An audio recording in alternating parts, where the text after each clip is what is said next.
दोस्तों नमस्कार। Colonel Ajay C Ajay astro money group first global astro finance digital channel से आपसे मुखातिब होता हूं। आज 13 दिसंबर सन 2024 शुक्रवार। दोस्तों ऑयल सीड्स यानी तिलहन और खाद्य तेलों पर देश का पहला चैनल है जो आपको हर महत्वपूर्ण खबर का आपको रूबरू कराते हैं, साथ साथ अग्रिम विश्लेषण देते हैं। याद कीजिए, जब खाद्य तेलों में मंदी का माहौल था उस वक्त हमने आपको तेजी का अग्रिम अनुमान दिए थे जो कि अक्षर सत्य साबित हुए।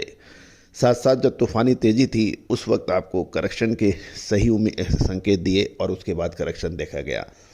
दोस्तों खाद्य तेल हमेशा से ही एक रहस्यमयी कमोडिटी रहा है। इसका सटीक तेजी और मंदी का अनुमान लगाना पूरे विश्व के अंदर काफ़ी मुश्किल भरा रहता है, लेकिन भारतीय अनुसंधान पद्धति और फंडामेंटल एनालिसिस का जब अद्भुत संगम होता है तो ये संभव होता देखा जा सकता है और हमने इसकी ताज़ा तस्वीरें आपको हमेशा दिखाई हैं। दोस्तों अजय एस्ट्रो मनी गुरु देश का चैनल है जो आपको वर्तमान ही नहीं भविष्य का भी करता है सटीक आकलन। आज के इस एपिसोड में अर्जेंटीना में सोयाबीन की बिजाई पिछले वर्ष के मुकाबले और फसल की स्थिति के बारे में आपको रूबरू कराएंगे और अमेरिकन रिपोर्ट क्या कहती है उससे भी आपको रूबरू कराएंगे। पूरा शो ध्यान से सुनिए और यदि पसंद आए तो लाइक कीजिएगा। जानिए रिपोर्ट विस्तार से। दोस्तों खबर निकल के आ रही है कि अर्जेंटीना में सोयाबीन की बिजाई पिछले साल के मुकाबले आगे चल रही है।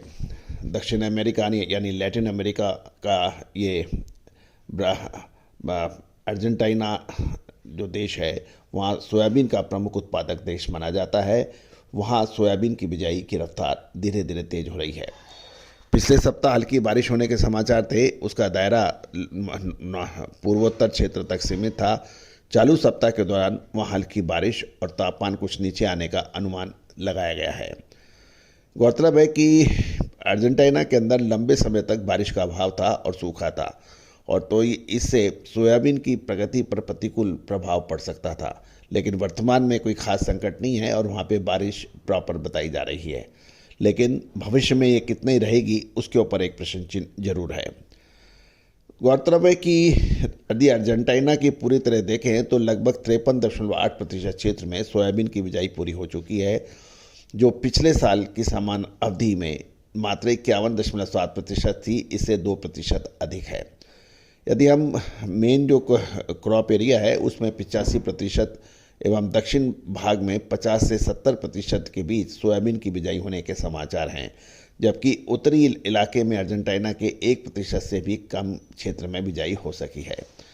लैटिन अमेरिका का ये देश जो है यानी अर्जेंटीना में सोयाबीन की बिजाई 2 भागों या 2 चरणों में होती है। पहला चरण की फसल लगभग 69-70% की बिजाई प्रक्रिया हुई है, जबकि दूसरे फसल की पद्धति का क्षेत्रफल 13.8% पर पहुंचा है। जहां तक ब्यूनस आयर्स ग्रेन एक्सचेंज द्वारा एक अनुमान भी घोषणा की है, उसके मुताबिक सोयाबीन की फसल की प्रगति अब थोड़ी धीमी पड़ रही है, लेकिन स्थिति सामान्य देखी जा सकती है। कुल मिलाकर बात यह है कि जितने क्षेत्र में अर्जेंटीना में सोयाबीन की बिजाई हुई है उसमें से 36% के भाग में फसल की हालत सामान्य और 64% की सोयाबीन की बिजाई अर्जेंटीना में अच्छी बताई जा रही है।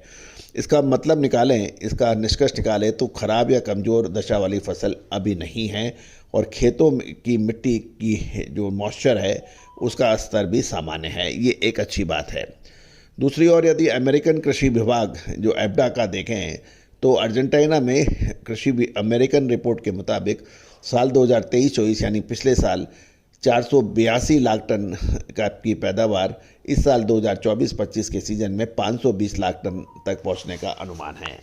तो दोस्तों ये एक अर्जेंटीना से खबर थी जो आपको हमने रूबरू कराई।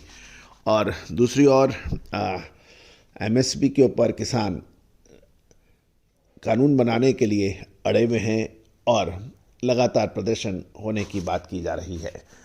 दोस्तों देखना यह है कि अब क्या होगा, लेकिन आने वाला लगभग आपको याद होगा खाद्य तेलों में सोया तेल, सरसों तेल, पाम तेल पिछले 5-7 दिनों से लगातार गिरावट देखी जा रही है।